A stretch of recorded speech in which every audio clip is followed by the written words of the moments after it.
तो एक मेरा बहुत पुराना थीम है माइंडफुल कम्युनिटी। इसके बारे में मैंने डांस ऑफ द बी एक किताब लिखी थी, करीब 22-23 साल पहले।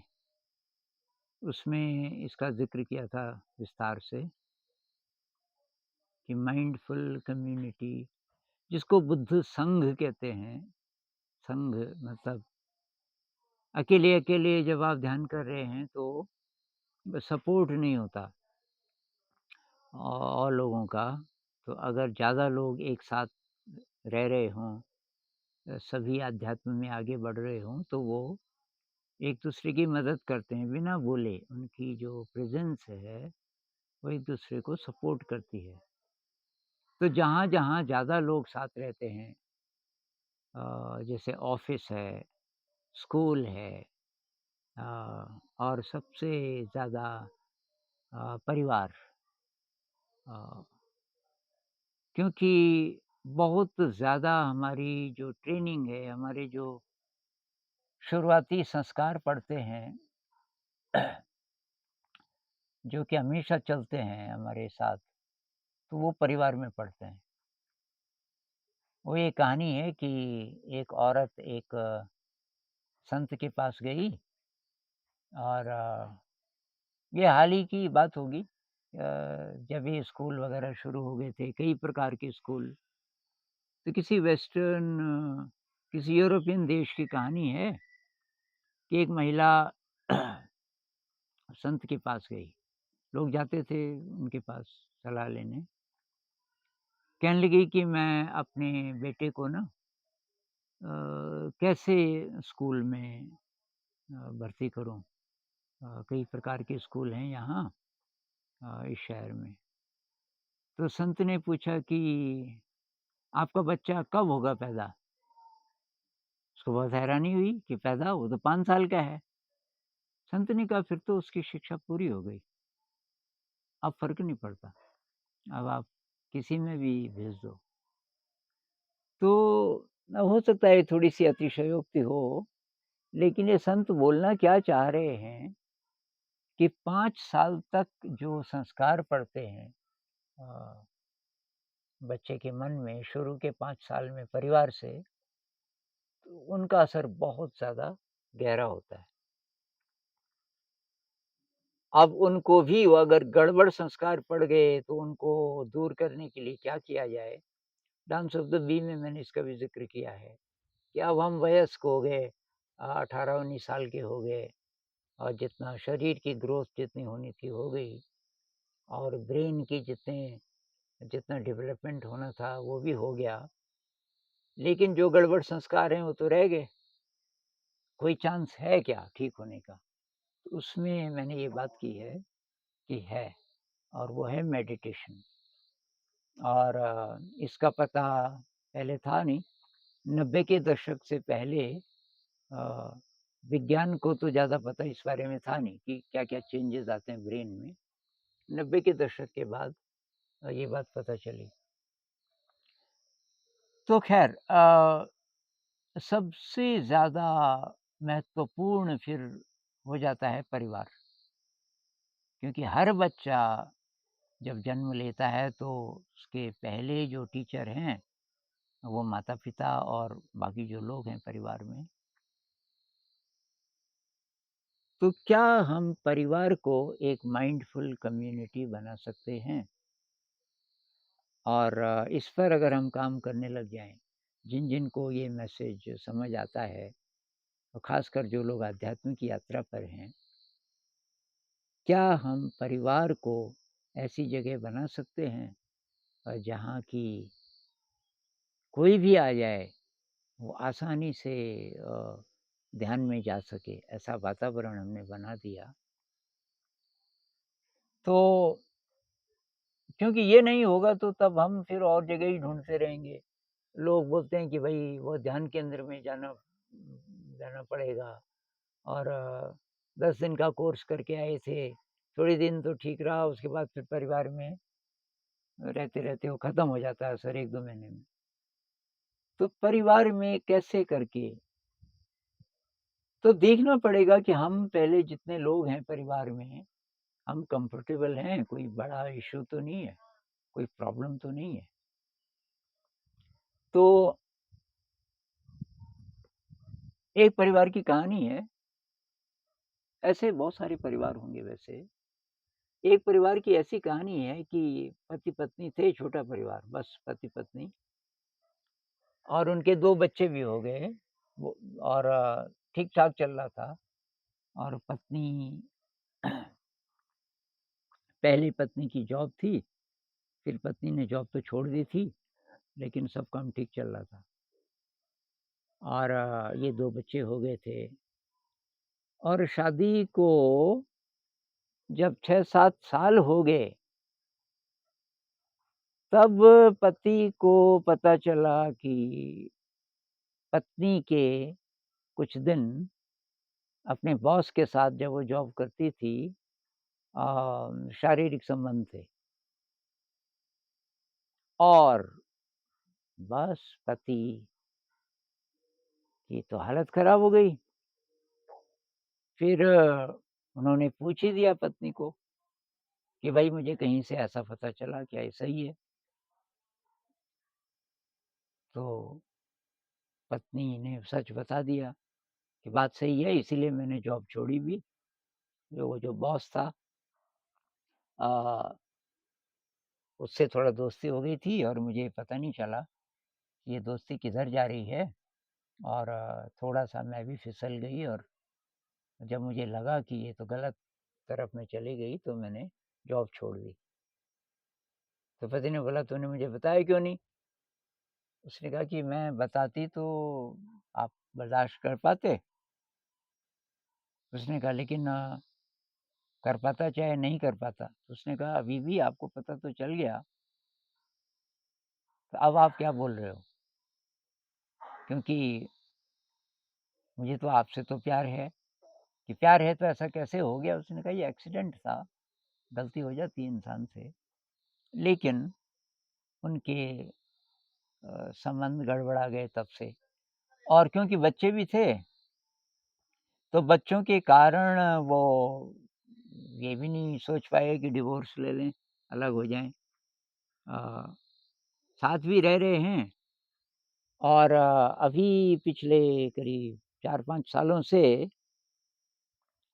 अ, बिल्कुल उनकी बातचीत भी नहीं है। साथ तो रह रहे हैं, लेकिन बहुत टेंशन का माहौल है और पति जी कभी भी बोल देते हैं, पत्नी को याद दिला देते हैं। तो इस तरीके की बातें पीछे की परिवारों में होती हैं।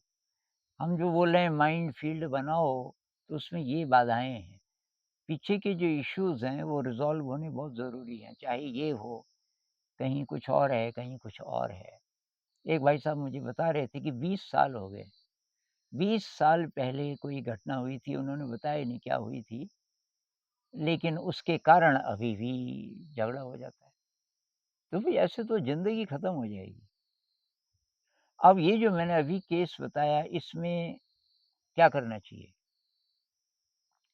तो मेरी सलाह तो ये है कि भई अगर आप आपको बहुत ज़्यादा ये खटक रही है बात मतलब पति को, तो भई साथ में मत रहो और डिवोर्स ले लो और डिवोर्स लेने का सिंपल तरीका भी है। अगर आप दोनों अ, दोस्त की तरह कोर्ट जाओ पहले से सब सेट करके कि भई बच्चे किसके साथ रहेंगे इत्यादि, इत्यादि और तो तब पैसा भी कम पड़ेगा और कोई झगड़ा नहीं होगा।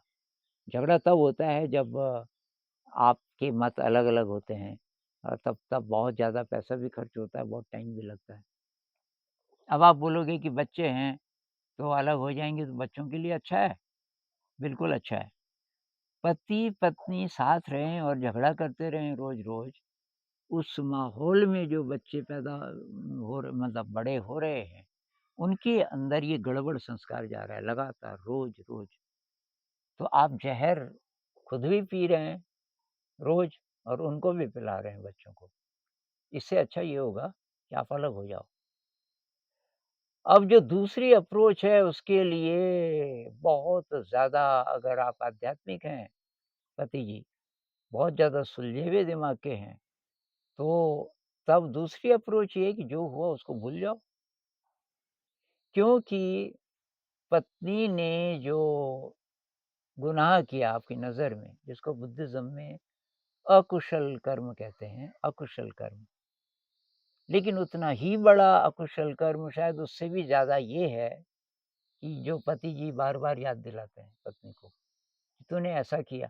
अब उस घटना को तो बदल नहीं सकती ना, भई पास्ट में जो हुआ, उसको तो नहीं हम बदल सकते।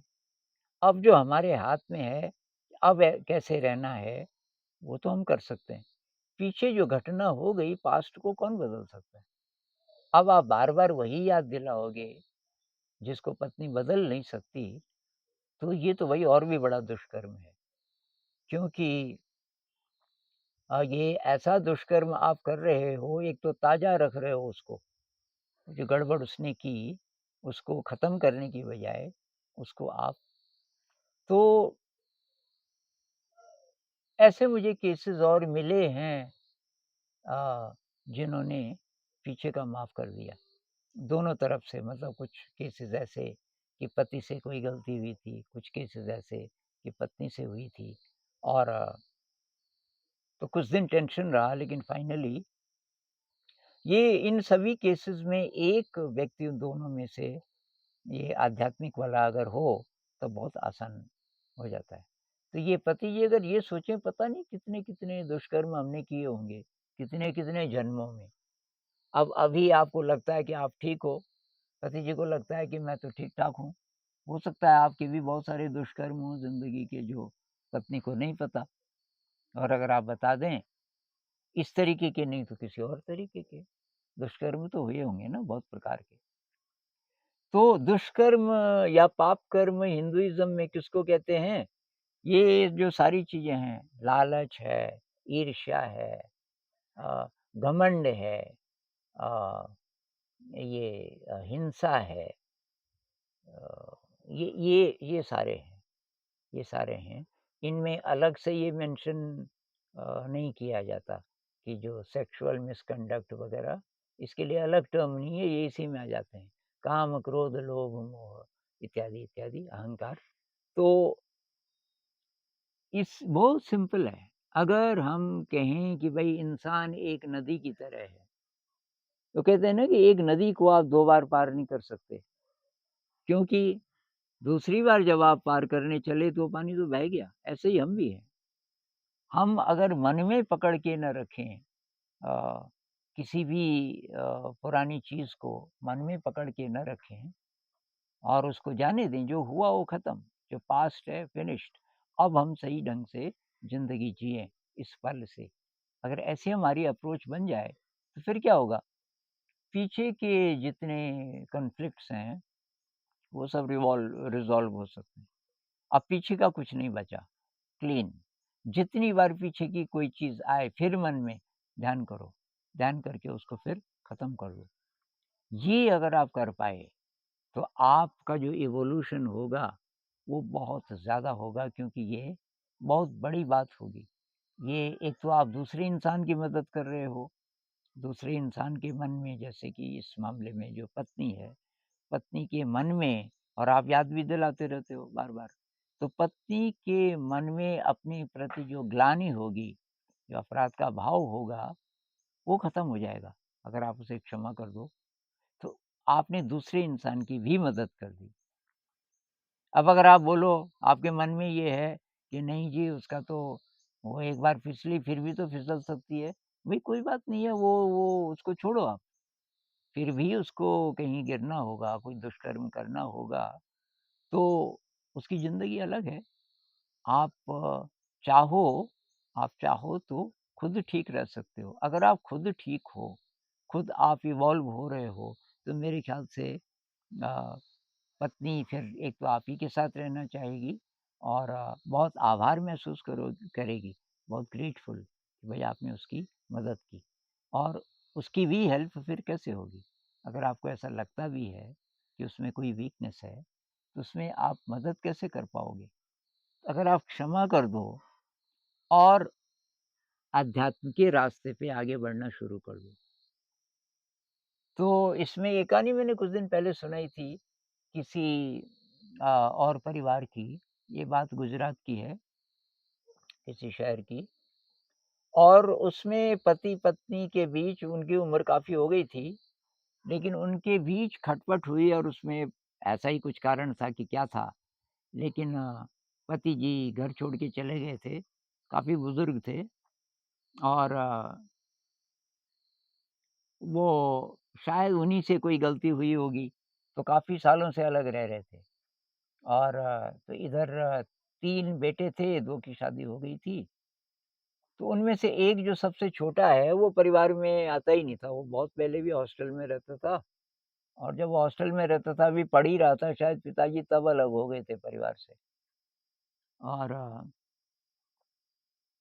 ख़ैर इसने पढ़ाई-लिखाई की, इंजीनियर बन गया और ये मिडल ईस्ट में उसको जॉब मिली, काफ़ी पैसे भी कमाए।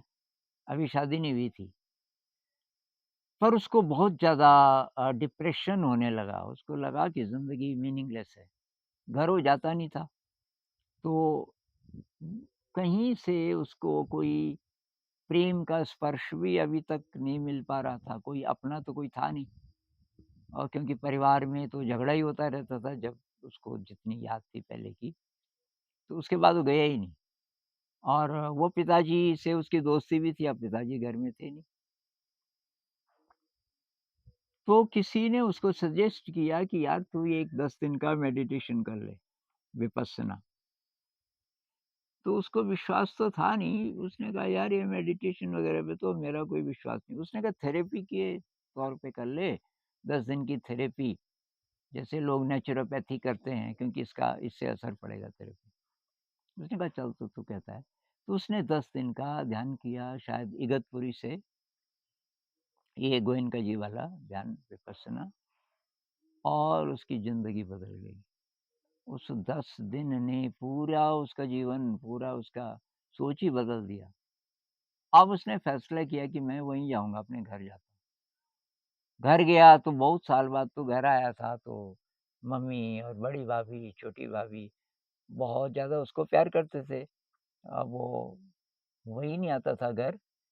तो उसने बोला कि वो भाभीयों को बोला कि आप यार ऊपर एक कमरा है, अकेला, वो 2 मंजिला मकान था, और ऊपर की मंजिल में पीछे एक कमरा था जिसमें कोई नहीं रहता था। बहुत गंदा भी था, कि उसको यार साफ कर दो। कि देवर जी आप वहाँ रहोगे? कि हाँ यार मुझे थोड़ा अकेले रहना है। खैर वो साफ-सूफ किया गया। अब ये वहाँ बैठ के बाहर ही ना निकले, ध्यान ही करता रहे, ध्यान ही करता रहे। तो बड़ी भाभी थोड़ा ये पूजा वगैरह करती थी। एक दिन बड़ी भाभी चाय लेके गई, खड़ी रही, वो बड़ी देर हो गई। फिर वो थोड़ा खाँसी, तो उसने आँखें खोली। भाभी ने बोला, "ये देवर जी आप क्या करते हो ये बैठ के? 4-5 दिन से मैं देख रही हूँ।" उसने बताया कि ये तो अब आप खुद भी करोगी तभी हो सकता है, कि अच्छा तो ठीक है मैं भी। तो बड़ी भाभी ने 10-15 मिनट ट्राई किया और उसको बहुत ही अच्छा लगा। उसने कहा, "देवर जी मैं भी बैठूँगी।" तो वो बैठने लगी, फिर छोटी भाभी भी बैठने लगी, फिर कुछ दिन बाद मम्मी भी बैठने लगी। और वहाँ बच्चे भी थे 2-3। तो बच्चे या तो चुप रहे, बच्चे समझ गए कि इस समय ये सब लोग चुप बैठना चाहते हैं। उस समय कुछ ना टीवी वगैरह ना चलाएँ, या तो आवाज़ बहुत कम रखें। और वहाँ अलग-अलग चूल्हे जलते थे। बड़ी भाभी का अलग, छोटी का अलग, माँ का अलग। इन तीनों में भी नहीं बनती थी। 1 हफ्ते के अंदर-अंदर चूल्हा एक ही हो गया, तीनों का। तो फिर कुछ दिन बाद ये भाई लोग भी मिलने आए। अब इनको करीब हो गया था, करीब 1 महीना हो गया था।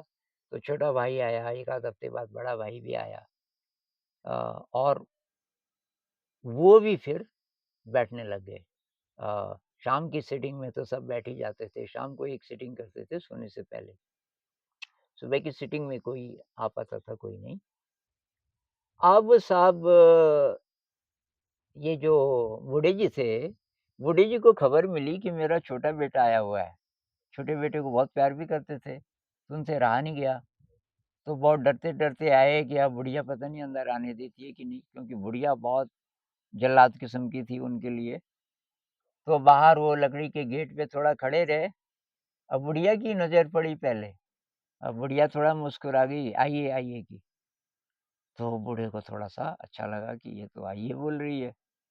तो अंदर गए, फिर सबको मिले, छोटे बेटे को भी मिले और उन्हें बहुत हैरानी हुई, सबका जो मिजाज था एक-दूसरे के प्रति वो पहले जैसा नहीं था, ये तो बहुत फ्रेंडली हो गए थे और फिर उन्होंने देखा कि एक ही चूल्हा पक रहा है, शाम को एक ही चूल्हे पे खाना बन रहा है। तो उन्होंने कहा ये क्या राज की बात क्या है? तो बड़ी बहू से पूछा कि बेटा ये बताओ कि ये क्या चमत्कार हुआ इस घर में? उसने कहा ये जो छोटे देवर जी है ना, ये सब इनके कारण। ये ध्यान सीख के आए और इन्होंने हम सबको भी सिखाया। तो बूढ़े का बहुत मन किया कि मैं यहीं रह जाऊँ क्योंकि इस घर में पहली बार ज़िंदगी में उनको अ, बहुत आराम, बहुत कंफर्टेबल रिलैक्स्ड महसूस हो रहा था और जाने का मन नहीं कर रहा था। तो उन्होंने कहा कि नहीं, अब जाना तो है ही। तो फिर जब जाने को तैयार होने लगे तो तब तक फिर बुढ़िया आ गई। बुढ़िया कहने लगी कि जा रहे हो? तो कहने लगे कि हाँ, अब चला जाता हूँ। कि क्यों जा रहे हो? यहीं रह लो, यहीं रह लो, आपका तो आपके कमरा तो आपका वैसा ही है, उसमें कोई नहीं रह रहा है। बूढ़े ने कहा अच्छा तुम कहती हो तो रह ले। तो उस दिन से बूढ़े जी भी वहीं रहने लग गए। तो ऐसा संभव है, ऐसा संभव है। ऐसे बहुत सारे परिवार हैं। जब मैंने ये एक कहानी मैंने किसी और वीडियो में भी सुनाई और एक कमेंट आया कि ऐसा नहीं हो सकता। एक आदमी के ध्यान करने से परिवार कैसे बदल गया? तो एक और भाई साहब ने उसका जवाब दिया कि ऐसा होता है और ऐसा मेरा भी अनुभव है। पता नहीं कितने लोगों का ऐसा अनुभव होगा। तो भई अगर ऐसा होने लगे कि परिवार परिवार बन जाएँ, माइंडफुल कम्युनिटी जहाँ अ, सब लोग इतने सारे लोग इवॉल्व कर रहे हैं, तब मनुष्य जाति बदल जाएगी। ऐसा होने लगे तो कमाल हो जाए और इसके लिए पीछे के जो इश्यूज़ हैं जिन-जिन परिवारों में बहुत परिवारों में तो कोई इश्यू नहीं है ना, उनको केवल ध्यान अगर का पता चल जाए, थोड़ा टेस्ट मिल जाए, तो बहुत आसानी से वो माइंडफुल कम्युनिटी बना सकते हैं। लेकिन जहाँ ये इश्यूज़ हैं, वो इश्यूज़ यार रिज़ॉल्व किए जा सकते हैं। ऐसे आप खटपट-खटपट में जी के क्या ऐसे ही ज़िंदगी खपा दोगे, उसमें क्या समझदारी है?